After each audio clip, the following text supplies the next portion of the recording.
Construire de prisons répondant aux standards requis, c'est l'ambition du gouverneur du Haut-Uélé contenue dans le programme d'action de son gouvernement.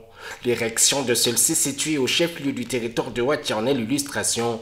Ces chefs-d'œuvre avant-gardistes dont l'histoire de la sous-région devra faire oublier au hors-la-loi le calvaire du vétuste héritage colonial devenu un mouroir pour ses pensionnaires.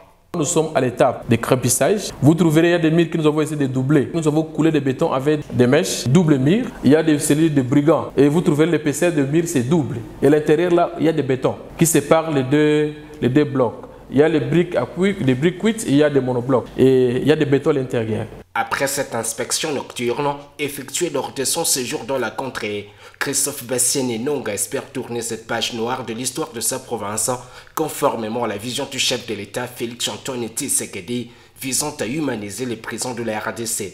C'est une prison moderne que nous allons livrer cette prison avec les équipements. Nous avons des salles bien sécurisées. Nous allons livrer cette prison avec la salle de tribunal.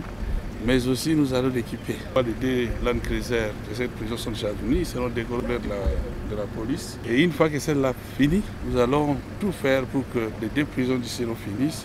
Et à ce moment-là, nous aurons pris des exercices de transférer nos prisonniers vers Kisangani.